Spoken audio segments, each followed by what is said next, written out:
Pemilihan Kepala Daerah Kota Cimahi tahun 2024 di depan mata.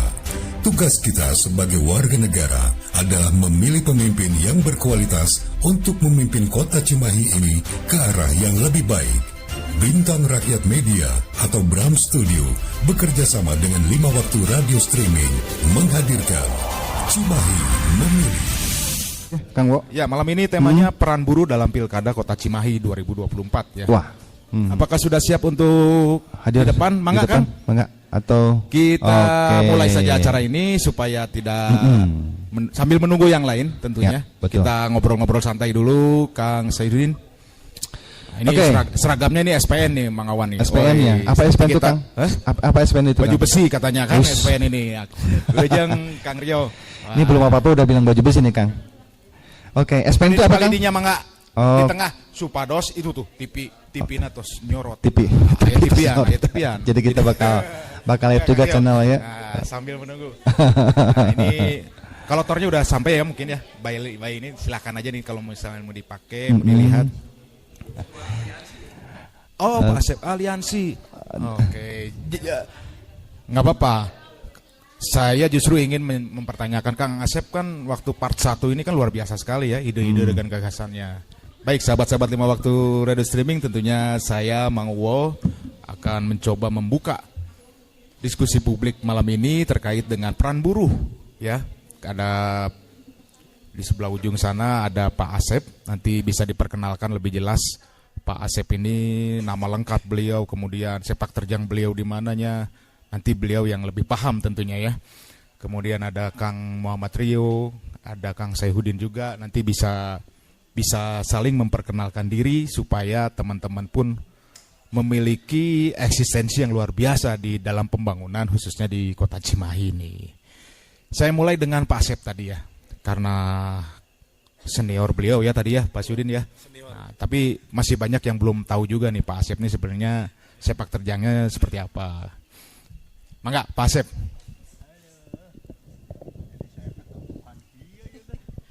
Wayahna Pak Asepnya. Ya, bismillahirrahmanirrahim. Terima kasih sebelumnya, Kang Wo. Saya sebetulnya ketempuhan. Gara-gara Kang Yayan nih rada telat yo. Tapi ya tadi lah ya, seperti yang disampaikan Kang Wo. Kalaupun aktivitas saya sebetulnya ya memang pure lah ya sebagai full timer ataupun fungsionaris di salah satu Serikat Buruh Sejahtera Independen 92 yang ada di Kota Cimahi. Jadi di Kota Cimahi ini ada 6 serikat, ada SBSI 92, ada SPN, ada GOPSI, ada FSPMI, ada SPSI dan ada KASBI. Ya. Kebetulan saya dipercaya oleh kawan-kawan sebagai koordinator lah ya, koordinator aliansi buruh atau serikat buruh serikat pekerja di Kota Cimahi. Jadi pure lah aktivitas saya ada di situ. Kalau terkait masa lalu saya pun sebetulnya sama lah sebagai seorang buruh, korban dari kebijakan rezim Soeharto juga. Ya, karena memang kebetulan lah ya. Saya lahir di rezim Soeharto yang katanya enak zaman gue loh, padahal enak apanya gitu kan. Dari imbas dari kebijakan Soeharto ya hari inilah yang bisa dirasakan oleh rakyat Indonesia secara umum. Nah selebihnya dari itu ya alhamdulillah lah kami pun gitu buruh di Kota Cimahi ini pun adalah korban juga kebijakan dari otonomi daerah lah ya. Artinya korban kebijakan itu ya pasca Cimahi otonomi ini justru malah semakin terpuruk kondisi buruh itu. Bukan meningkat. Walaupun status kotanya meningkat gitu kan dari kota administratif lah ya menjadi kota otonom. Tetapi faktanya buruh tidak pernah ada peningkatan. Artinya bahwa kebijakan ini ya kalau bagi kami ya merupakan ya, korban kebijakan, karena mending gitu kan, mending kami rasakan sewaktu masih kota administratif. Tapi terlepas dari itu semua lah ya, karena kota otonom ini pun hasil perjuangan yang berdarah-darah, saya percaya sekali lah. Tidak ujug-ujug gitu kan bisa diberikan oleh provinsi ataupun pusat dalam menentukan kota otonom ini. Nah, hal yang lainnya terkait dengan kondisi hari ini, kita langsung masuk pada apa sih temanya deh? Peran serta buruh dalam demokrasi lah ya. Dalam pesta demokrasi hari ini yang sebentar lagi menjelang pilkada, walaupun nuansa pilpresnya justru masih terasa daripada pilkadanya. Karena jujur saja lah, saya sudah berkeliling di kawasan industri secara khusus, masih jarang sebetulnya kawan-kawan buruh yang terkait dengan kondisi bahwa hari ini itu akan ada pilkada. Taunya bahwa wali kota yang ada itu ya satu lah ya, tapi saya nggak enak juga nyebutinnya karena dia juga nyalon. PJ. Oh, nyalon juga. Nyalon masalahnya. Cuma ya dia yang dikenal gitu kan, itu persoalannya. Apakah dia itu baik gitu bagi mereka, gitu pandangan mereka, atau ya mungkin mereka merasakan ada hal yang baik gitu ya di dalam dirinya. Selama ini curhat ke Pak Asep? Iya, buruhnya ya. Gimana curhatnya coba? Buruhnya ini mah. Artinya ya tatkala saya kan sengaja keliling, bahkan saya nongkrong gitu kan di pas buruh waktu istirahat, saya coba tanya-tanya lah gimana kondisi buruh hari ini. Terutama sih awalnya masa kebijakan Undang-Undang Cipta Kerja lah ya. Dengan disahkannya Undang-Undang Cipta Kerja, justru mereka semakin merasakan gitu bagaimana parahnya kondisi buruh hari ini. Kontrak yang semakin tidak jelas. Kontrak sih kontrak gitu kan. Kalau Undang-Undang 13 2003 itu kan kontraknya enak. Artinya bagi mereka itu ada kepastian gitu kontraknya itu. 2 tahun, diperpanjang 1 tahun, diperpanjang baru ada pembaharuan. Setelah itu karyawan tetap. Kalau hari ini kontraknya itu bisa 3 bulan, bisa hanya 3 bulan, hanya 6 bulan gitu kan. Jadi limit periodenya ini. Jadi dokumen makin banyak aja ya. Iya, harus nulis dokumen kayak gitulah. gitu kan. Persisnya seperti itu sih.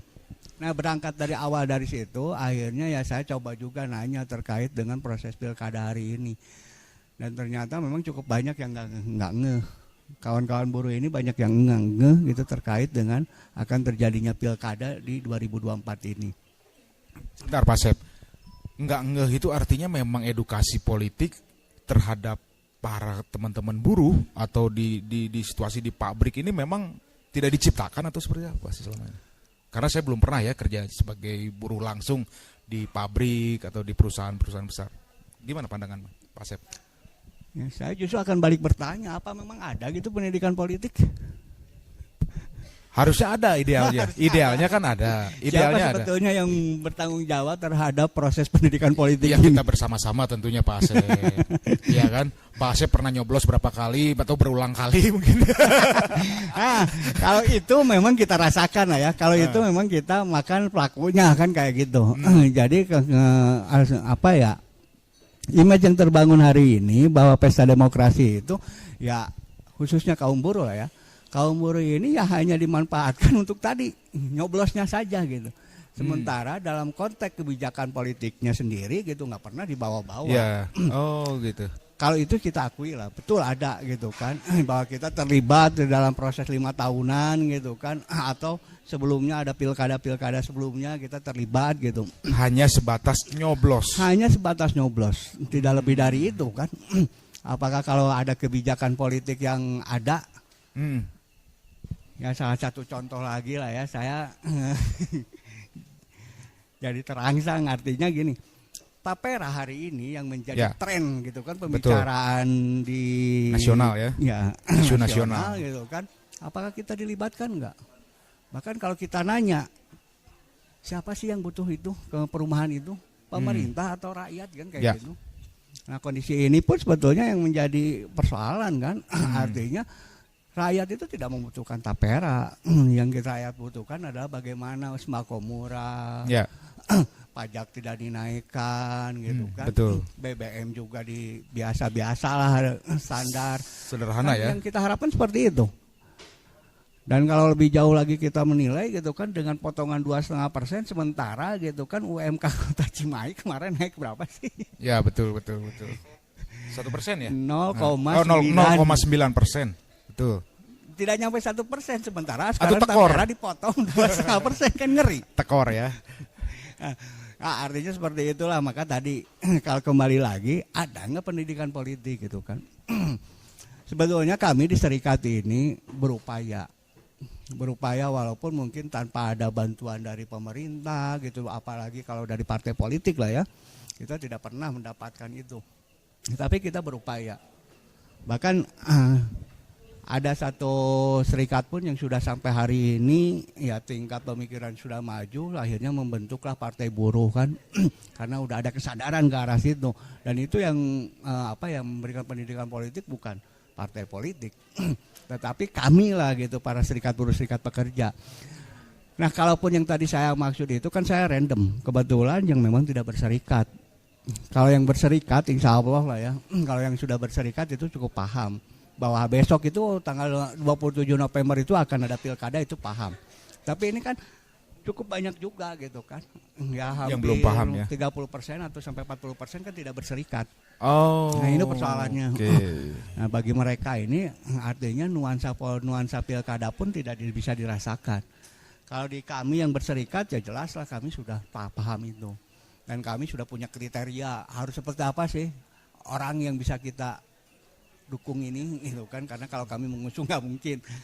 Ya, Syarat betul. untuk mengusung itu kan partai politik, kami hanya Ya. bisa mendukung. Nah, tapi ya tadilah ada kriteria yang memang kami list juga gitu. Kami beri kriteria Catatan juga, ya, iya. dibuat catatan. Tapi nanti dulu untuk catatan itu nanti di sesi dulu. Kita beralih dulu ke Kang Rio sebelah Ini Kang kebetulan Asep. Kang Yayan sudah ada nih. Oh, siap. Selamat malam Kang Yayan. Wilujeng Sumping, mangga langsung di haturan linggih we di payun. Ini luar biasa ya.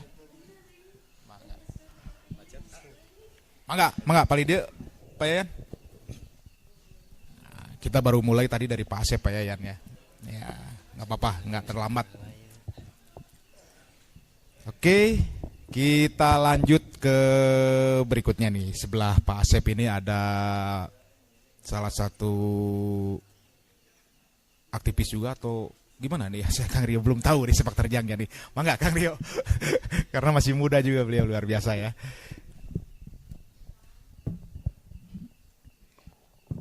Assalamualaikum warahmatullahi wabarakatuh. Bismillahirrahmanirrahim. Izin ya, punten Pak Ketua, senior saya.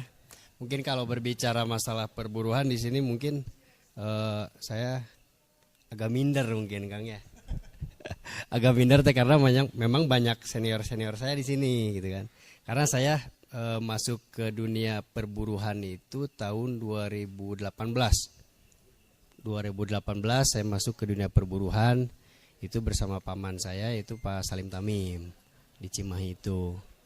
Dengan beliau sambil saya kalau asli dari Garut, bukan dari Cimahi ya, asli dari Garut merantau ke Cimahi dengan paman, dan sekarang ya alhamdulillah sudah punya istri dan sudah mandiri lah. Nah, untuk pekerjaan saya sendiri, saya sendiri pure dari buruh mungkin, tapi saya tidak ada yang menggaji, seperti itu. Intinya pekerjaan Buruh saya tapi itu, tidak ada yang menggaji. Nah, ini Iya. luar biasa nih.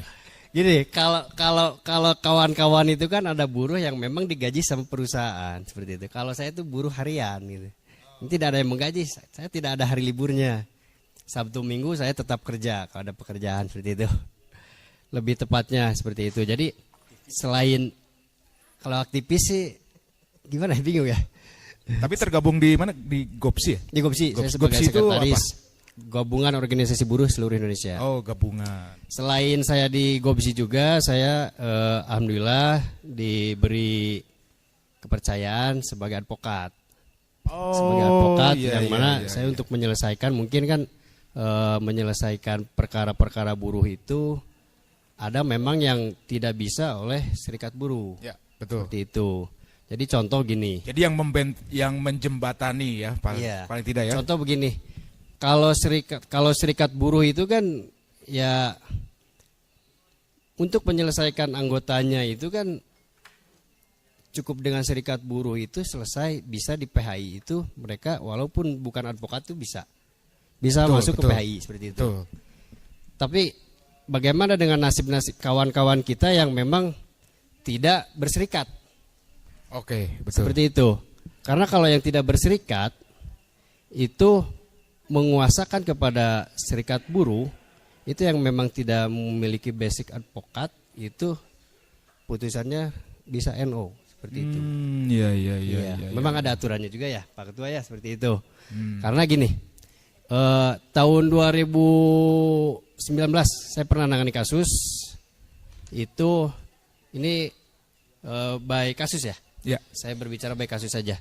2019 itu kita pernah nangani kasus 4 orang PT Metrox di Kota Bandung. Ya. Itu kita 2019 tidak menggunakan advokat dulu. Ya. Jadi ke DPW memberi kuasa bisa kita masuk alhamdulillah. Ke PHI kita daftar gugatan masuk sehingga diputus kabul. Tahun 2020 ada juga yang memang pekerja atau buruh yang PHK tapi non serikat. Kita masuk beserta jajaran pengurus, namun NO itu alasan itu situ. Jadi ini tuh pekerja yang memang tidak berserikat, jadi tidak bisa untuk Mengajukan. gimana ya, kuasanya itu tidak bisa kepada pengurus. Oh, gitu. Ya, bisa ke pengurus tapi yang memang harus pure-nya advokat seperti itu. Sebenarnya tanda tanya juga ke kita. 2019 kita dikabul. Ya. Tapi 2020 kita NO, alasan itu seperti itu. Nah, makanya kita juga sebenarnya kalau berbicara tadi kita korban, kita juga jadi korban hari ini untuk undang-undang ya Cipta yang kerja, memang ya. cipta kerja. Karena gini, sebelum corona atau sebelum undang-undang cipta kerja disahkan, itu perkara perburuhan itu alhamdulillah di PHI itu Berjalan. berjalan 1 tahun bisa sampai 3 gugatan. Tapi setelah corona kerasa Pak Ketua. Tidak ada Pak. Tidak ada. Kami juga nggak tahu seperti apa ini. Semua dilemahkan ya. Betul, karena gini. Tadi itu aturan kontrak yang nggak jelas. Kalau dulu itu 3 tahun ke atas itu harus sudah memang otomatis secara undang-undang itu karyawan kontrak ya Pak Ketua ya. Tapi kalau sekarang ini kan tidak jelas. Kita tidak bisa nuntut apa-apa. Tadi 3 bulan kontrak putus, 4 bulan kontrak putus. Kalau dulu itu sebelum cipta kerja disahkan, itu lebih daripada 3 kali kontrak, itu sudah harus otomatis karyawan tetap. Dan itu ditetapkan oleh hakim berdasarkan aturan 13 pun dikabul seperti itu. Makanya kerasa oleh kami pun ya yang memang kerasanya di situ. Ketika perkara-perkara di PHI pun sekarang agak menurun. Seperti itu. Aturan yang memang ya tidak jelas karena memang mau gimana kita memperjuangkannya gitu kan. Kalau memang aturannya sekarang ini dipotong terus seperti itu. Karena kami pun ya hari ini butuh kejelasan dari pemerintah juga kan Pak ya. Karena gini, sekarang pun salah satunya yang memang yang lagi viral itu kan tapera seperti itu. Yang memang tapera banyak yang jadi pembahasan, upah saja naiknya hanya berapa persen? 0,9%. Iya 0,9, 1% gitu kan. Ya. Sedangkan tapera 2,5% gitu kan. Ini gimana? Ya. Gimana rumusnya gitu kan? Betul. Dan dari unsur buruh pun tidak dilibatkan seperti itu kan. Sedangkan yang memang jadi senternya itu buruh. Betul. Seperti itu kan buruh. Ya. Jadi senter sekarang itu buruh tapera itu. Walaupun memang sekarang ada pembahasan lagi seperti itu kan. Tidak langsung memang diberlakukan hanya memang ada pembahasan lagi tapera. Tapi ya kita tahu sendirilah seperti apa aturan di kita itu tiba-tiba berlaku seperti itu. Kayak kasus memang Undang-Undang Cipta Kerja pun seperti itu. Kita di pengadilan sedang berjalan, putusan Mahkamah Konstitusi sudah ada, tapi tetap dijalankan begitu ya. Waktu itu pernah itu 2020 itu dinas-dinas memberikan anjuran berdasarkan Undang-Undang Cipta Kerja. Oh gitu. Iya, sedangkan putusan Mahkamah Konstitusi itu ditunda, aturan Cipta Kerja itu ditunda sampai 2 tahun ada pembaruan. Betul. Gitu kan? Betul. Tapi ada tapinya. Muncullah aturan-aturan seperti aturan dari Mahkamah Agung, aturan dari Kementerian Tenaga Kerja kan seperti itu. Mahkamah Agung contoh kasus lagi saya 2022 itu kita masukkan perkara perburuhan. Ya. Sedangkan Undang-Undang Cipta Kerja belum ditetapkan, belum diberlakukan. Namun putusan sudah keluar Undang-Undang Cipta Kerja karena gini. Karena acuannya itu Mahkamah Agung apabila ada perkara yang memang dimasukkan sebelum ditetapkan Cipta Kerja itu yang digunakannya putusannya itu Undang-Undang 13. Tapi kalau setelah setelah ditetapkan Undang Cipta Kerja itu ditetapkannya bukan berdasarkan dari yang 2022 kalau nggak salah ya ditetapkannya itu Pak Ketua 2022 2023 itu yang Undang-Undang Cipta Kerja 22 ya setelah putusan MK 2020 itu sudah ada itu. Jadi kami pun sebenarnya tanda tanya gitu. Undang-undang kita itu seperti apa sebenarnya seperti itu? Iya. Seperti itu mungkin. Ya, kalau bicara undang-undang kan tentu ke pusatnya. Nah, ini terkait Betul. dengan daerah nih. Kira-kira untuk daerah ada secercah harapan nggak sih dari pemimpin daerah? justru gitu. Menurut Kang Rio? Pemimpin daerah jelas kami semua di sini sangat berharap kepada pemimpin daerah yang memang untuk keberpihakan kepada buruh seperti itu. Selama ini yang kita rasakan minim mungkin ya. Minim ya. Minim gitu kan. Karena memang ya kita tahu sendirilah yang paling sering demo dan paling banyak sering memacetkan jalan itu Cimahi. Betul. Kalau misalkan pemerintahannya memang bisa diajak kompromi dan bisa menguntungkan kepada buruh, bukan serikat buruh ya, kepada buruh ya. Karena perjuangan kita itu untuk buruh seperti itu ya. Ya mungkin tidak akan ada demo gitu kan. Betul. Besar-besaran seperti itu kan, gitu aja kita lihat. Karena yang saya alami selama ini bergerak di bidang ya serikat buruh itu hanya Cimahi yang memang berani demo itu sampai memacetkan jalan dan besar-besaran. Walaupun sedang Covid pernah kita demo seperti itu. Betul. Ya itu karena ya ada ketidakpuasan atau Tapi kan biasanya kalau buru-buru Cimahi itu kan langsung ke gedung sate gitu kan. Ya, kalau itu aksi Jawa Barat Aksi Jawa Barat. itu. Di kota Cimahi sendiri sering juga kan? Sering ya. Sering Justru juga Cimahi itu yang paling ini ya. Nah, tapi selama ini enggak, maksudnya selama ini apakah tanggapannya itu seperti apa gitu kan?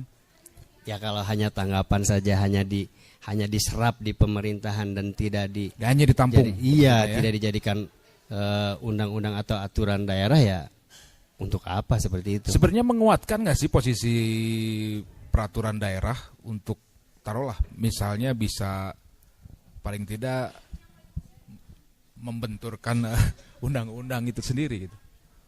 Sebetul. Ah, coba Pak Sayudin, kita coba nih. Yang ini aja. Baik, terima kasih. Bismillahirrahmanirrahim. Assalamualaikum warahmatullahi wabarakatuh. Dikenalkan dulu, jangan lupa. Nama saya Sayhudin. Kebetulan rekan-rekan di SPN mendaulat saya sebagai Ketua DPC SPN Kota Cimahi. Saya berdomisili di Cimahi Selatan, tepatnya di Jalan Pahlawan Desa, Cibodas. Saya kaget juga sih sebenarnya mendapatkan undangan dengan topik peran buruh dalam Pilkada Kota Cimahi ya. Tapi memang peran buruh ini dalam pilkada ini memang cukup sangat luar biasa sekali, karena memang tadi yang disampaikan bahwa buruh di Kota Cimahi ini kurang lebih ada 70.000. Itu sangat luar biasa sekali. Dan juga buruh ini kan penyumbang terbesar APBN dan APBD, khususnya di Kota Cimahi gitu kan, dari pajak segala macam. Nah, tadi terkait yang disampaikan Kang Asep juga Kang Rio ini terkait dengan peran buruh. Sebenarnya sih beberapa waktu yang lalu kami ya dari zamannya Orde Lama sampai dengan Orde Baru sampai dengan zamannya reformasi hari ini, kalau kita berbicara undang-undang, lebih bagus undang-undang zaman Orde Lama. Kalau menurut kami ya, kalau menurut kami di SPN. Karena zaman dulu itu buruh itu selalu dilibatkan oleh pemerintah dalam hal pembuatan undang-undang ataupun segala macam. Nah, untuk sekarang zaman reformasi tapi buruh tidak dilibatkan di dalam pembuatan undang-undang, regulasi ataupun segala macam. Nah, regulasi terkait di daerah. Sebenarnya kami kemarin 2015 ya, kita pernah mengajukan, aliansi itu mengajukan untuk meminta kepada Pemkot Cimahi untuk membuat Perda nomor 8 tahun 2015. Itu khusus Perda tentang ketenagakerjaan.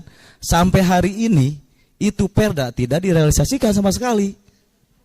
Sampai hari ini tidak ada realisasinya, gitu kan? Karena pertama tidak ada ketegasan dari pihak pemerintah, gitu kan? Tidak ada ketegasan dari pihak pemerintah bahwa kita juga berkali-kali beraudiensi dengan DPRD, beraudiensi dengan pemangku kebijakan di Cimahi. Ya itulah tadi yang disampaikan, hanya janji-janji gitu kan, janji-janji kosong. Pak Sayudin, Perda tadi yang tahun 2015 itu urgensinya setinggi apa sih? Jadi gini, Perda ini kan sebenarnya kan ujung tombak daripada undang-undang ya. Karena undang-undang ini kami melihat undang-undang dari baik undang-undang 13, apalagi undang-undang nomor 6 tahun 2023, yang sekarang itu 2024, undang-undang Cipta Kerja, kalau ini Omnibus Law ya, lebih trennya kan gitu. Itu undang-undang ya kalau menurut kami itu hancur sekali kan gitu. Ya, kita berpatokannya pada Perda. Ya ini kebijakan daerah, karena kebijakan daerah itu kan Perda kan. Nah, makanya 2015 kita rame-rame datang ke DPRD agar supaya di Cimahi ini ada Perda tentang ketenagakerjaan khusus. Gitu kan, supaya ya artinya bukan mengabaikan undang-undang. Gitu kan. Tapi Perda ini supaya diberlakukan juga di Cimahi, karena memang Perda ini bagus, sebenarnya bagus. Bagus. Ada kesejahteraan buruh di situ. Tapi sayang sekali sampai hari ini Perda itu tidak pernah dilaksanakan oleh pemerintah Kota Cimahi sampai hari ini. Kita sudah berkali-kali. Nah, terkait pilkada ke depan, kami juga berharap nanti para pimpinan yang untuk di Cimahi sendiri, para calon-calon wali kota itu kan, ya bisalah mengimplementasikan Perda tersebut, gitu kan, mengimplementasikan Perda tersebut. Ya walaupun memang selama ini kan kalau buruh itu apa yang disampaikan Pak Asep tadi, bahwa memang buruh ini hanya dijadikan objek politik sebenarnya kan. Dia butuh suara hanya pas pemilu, pas pilkada gitu kan. Hanya butuh itu. Butuh suaranya aja. Butuh suaranya aja, dijadikan objek lah oleh para politisi itu. Nah, kenapa buruh apatis dengan politik? Karena memang buruh itu menganggap bahwa politisi-politisi ini politisi-politisi busuk semua kan gitu. Waduh. Politisi busuk awalnya. Dulu, busuk itu gimana? Awalnya gitu kan. Nah, tapi sekarang busuk mah ya hileudang. mindsetnya sudah berubah. Tadi yang disampaikan Pak Asep benar, ada beberapa serikat yang sudah membentuk politik gitu kan, partai. Iya. Termasuk saya sendiri juga pengurus partai kan gitu. Oh, okay. Jadi luar biasa. Jadi sekarang ya udah sedikit melek lah terhadap politik gitu kan. Jadi tidak menilai bahwa politik ini buruk. Para buruh ini sudah sadar bahwa semua kebijakan ini adalah kebijakan politik. Kekuatan lembaga partai Pak Sayudin sendiri, betul, apakah sudah bisa mengakomodir kaum buruh? Ya kebetulan partai saya itu nggak lolos Pak. Ya artinya kalau nggak lolos kan dukungannya kurang. Betul. Jadi kembali kita ke Cimahi.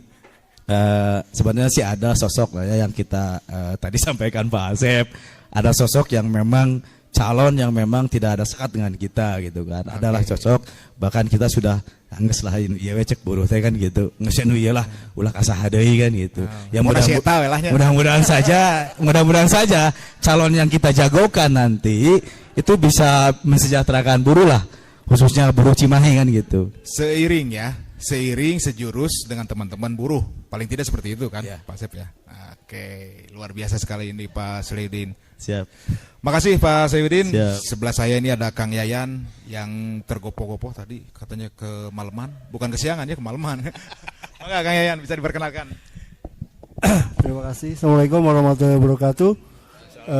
Segala puji yang milik Allah dan semesta alam. Terima kasih kesempatannya. Pertama saya ingin mengucapkan mohon maaf terlambat Kang. Biar kelihatan sibuk jadi sengaja terlambat. Iya. Jadi sengaja bikin mereka biar mereka panik dulu biar seakan-akan saya penting kan. Terima kasih. Sebenarnya langsung saja lah meneruskan apa yang tadi teman-teman sudah sampaikan. Sebenarnya ini membuka paradigma baru Kang. Selama ini ya tadi sudah dibilang bahwa kita hanya di komoditi di momen-momen tertentu. Nah, jadi kita ingin berperan lebih. Selama ini hanya jadi objeknya, kita berperan lebih. Dan dulu sampai sekarang kita itu terkenal dengan parlemen jalanan. Jadi kita hanya teriak-teriak di jalan. Tapi ketika kita menitipkan konsep, belum tentu konsep itu dibahas. Bahkan mungkin dimasukkan laci paling dalam atau bahkan dilupakan. Mungkin juga karena ada titipan lain yang nggak hanya dengan teriak. Jadi kita nitip konsep dengan teriak, biasa kan buruh itu datang, kata orang macetin jalan, wani sorangan, wani lobaan, pakai mobil komando, dan kita nitipkan konsep ke orang yang berkepentingan. Sementara mungkin ada pihak lain yang nitipinnya tidak hanya berteriak. Ya, nggak nuduh, cuma ini asumsi jelek kami lah seperti itu. Nggak apa-apa nuduh. Wani diriungkeun, wani diriungkeun aslinya. Nah, berkaca dari sebelum-sebelumnya, jadi kita ingin berperan lebih, kita ingin menunjukkan bahwa selama ini ada yang kurang dengan perjuangan kita, tidak hanya bisa hanya di parlemen jalanan, kita harus masuk ke dalam. Nah, kita sudah berusaha, tadi kan mungkin teman-teman sudah menyampaikan tentang aktif di beberapa partai, berharap ada keterwakilan atau segala macam, ternyata masih belum rezekinya. Akhirnya kita ada satu harapan, terutama di Cimahi, kita bisa ikut mendukung salah satu calon wali kota. Artinya punya harapan besar lah tadi. Seperti ngapain sih mahal-mahal bikin undang-undang, tapi setelah jadi tidak ada realisasi. Gitu. Bohong kalau undang-undang itu murah. Kalau undang-undang murah, orang yang bikin undang-undang nggak akan bikin tiap waktu. Saya yakin. Jadi proses, ya. Iya, pasti butuh dana yang besar dan itulah salah satu orang cita-cita jadi dewan ya itu bikin undang-undang. Dan kalau misal kita bisa lihat di Indonesia lah pada umumnya apa undang-undang yang nggak ada, semua diatur, tapi setelah jadi dipakai atau tidak. Nah, lebih mengkerucut lagi di Cimahi Undang-Undang nomor 8 tadi Kang. Ada satu Perda itu Perda nomor 8 2015 itu ada yang spesifik tentang kenaikan upah buruh. Jadi upah buruh di Cimahi itu otomatis ditambah setelah UMK yang ditentukan oleh pemerintah provinsi. Nah ini kan bagus gitu. Tapi pada kenyataannya 99,9% tidak memberlakukan perusahaan-perusahaan itu. Itu salah satunya. Tapi memang karena bandelnya juga pengusaha sih. Tapi bandelnya pengusaha ini juga tidak ada sanksi dari pemerintah. Harusnya ketika bikin undang-undang atau peraturan apapun, ketika tidak diberlakukan harusnya ada sanksi dong. Nah, sayangnya tidak ada.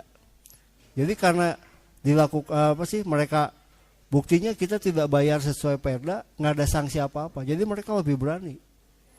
Nah, maka daripada itu kita punya cita-cita besar. Kita ingin mendukung salah satu calon wali kota ini.